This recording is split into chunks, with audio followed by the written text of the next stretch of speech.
Marché de Belleville, commune de Trècheville, Abidjan.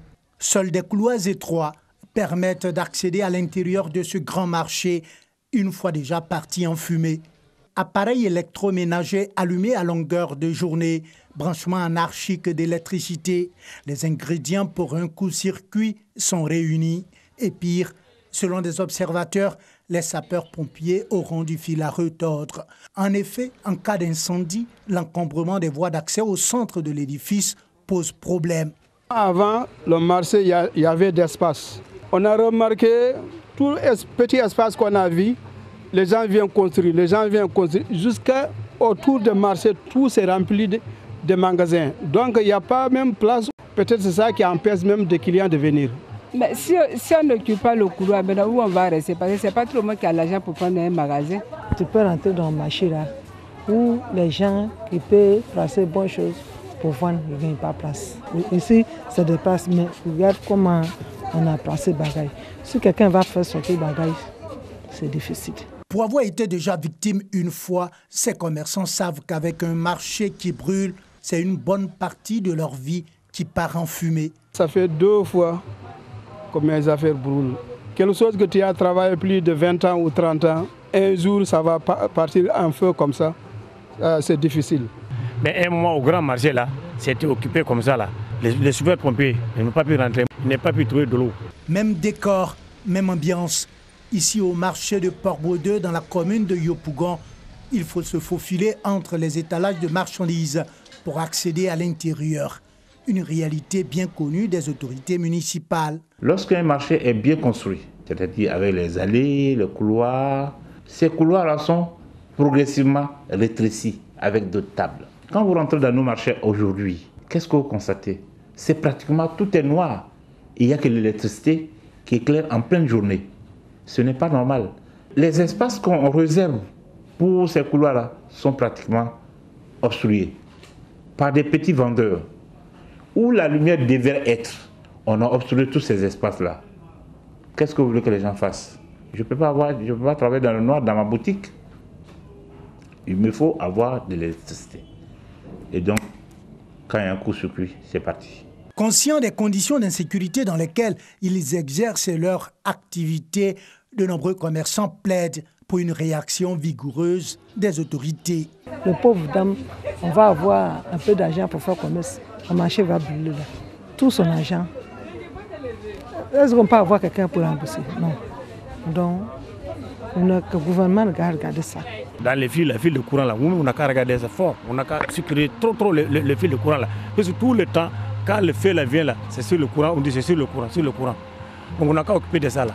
Généralement en charge de la gestion de la plupart des marchés, les mairies se gardent de montrer leurs muscles face à ce désordre. Elles jouent plutôt la carte de la sensibilisation, une approche qui montre ses limites. Voyez-vous, c'est un cadre de travail pour les commerçants. Mais si l'État encore doit aller faire le gendarme derrière chaque commerçant, c'est difficile. L'État peut donner des conseils. Donc il faut que chacun de nous joue sa partition. Nous recommandons aux commerçants eux-mêmes de s'organiser, de faire en sorte qu'il y ait une libre circulation à l'intérieur des marchés. Selon la FENACI, Fédération nationale des commerçants et acteurs du commerce de Côte d'Ivoire, de 1986 à 2017, ce sont 69 marchés et autres lieux de commerce qui ont été ravagés par les flammes, avec à la clé des centaines de milliards de francs CFA.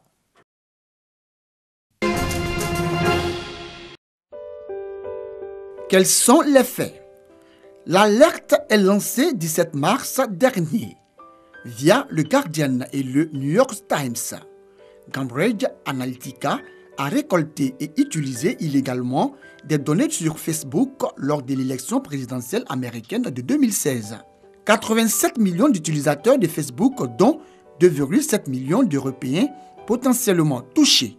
L'entreprise anglo-américaine, cofondée en 2013 par Robert Mercer, un milliardaire américain pro-Trump, a récupéré les données via un questionnaire psychologique, des données utilisées pour effectuer des simulations de participation à l'élection et pour déterminer les régions où les déplacements de Trump seraient les plus efficaces.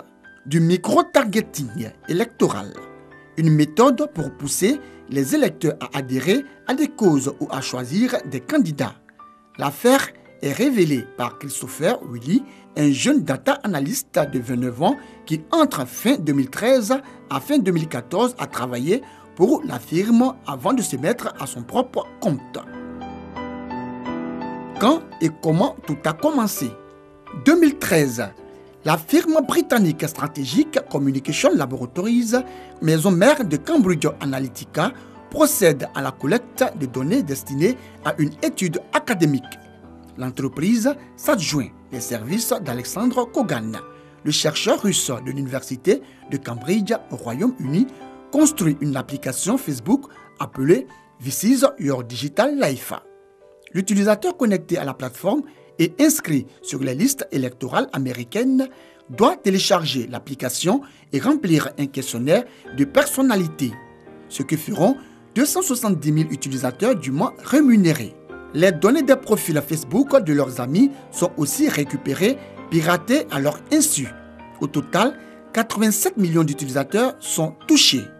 À l'époque, les applications autorisées par une personne avaient accès aux données de ses amis. Cette option est supprimée par Facebook en 2014. Quel process a suivi le micro-targeting électoral de Cambridge Analytica? Le micro-targeting en politique n'est pas illégal. Il ne s'agit pas de piratage. La pratique est courante. Toutefois, quand ces données sont récoltées à l'insu des profils, c'est une autre paire de manches.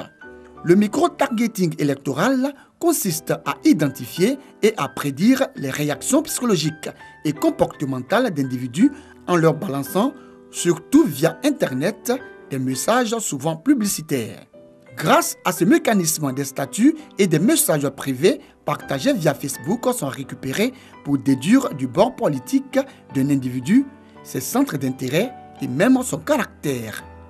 Une fois les individus identifiés et segmentés, des photos, des vidéos, des blogs ou même des sites web adaptés sont créés pour faire vaciller les certitudes et colmater les doutes. Global Science Research revend les données récoltées qui devaient servir à la recherche à l'entreprise stratégique Communication Laboratory Group. Facebook, qui les découvre, bannit l'application. Mark Zuckerberg exige que Global Science Research, SCL et Cambridge Analytica suppriment leurs données. Mais, trop tard, le scandale est su. Des réformes nécessaires. Depuis les premières révélations, les appels à supprimer Facebook fleurissent sur les réseaux sociaux. Facebook dévisse à 6,8%, le titre dégringole en bourse. Alexander Nix, patron de la société Cambridge Analytica, est suspendu. 3 enquêtes sont lancées aux États-Unis. Sommet de s'expliquer devant le Sénat sur les affaires d'atteinte à la vie privée de ses utilisateurs, mais aussi de manipulation politique et d'ingérence étrangère dans la présidentielle américaine. Le PDG de Facebook, Mark Zuckerberg, 33 ans, est questionné mardi 10 avril pendant plus de 3 heures. Il reconnaît une énorme erreur et présente officiellement ses excuses. Il promet aux utilisateurs le contrôle de leur vie privée et une série de mesures contre les abus. Nettoyage en profondeur de toutes les applications qui utilisent Facebook après un audit complet. Restriction de l'accès aux données des développeurs, nom, la photo de profil et l'adresse email fournie pour toute inscription à une application, etc. La régulation de la plateforme est un réel défi. Après plus de 10 ans d'existence, la plateforme est ancrée dans le quotidien de nombreuses personnes. Conçu en 2004 comme un simple trombinoscope pour l'université de Howard, Facebook revendique 2,7 milliards d'utilisateurs et a largement dépassé son simple statut de réseau social.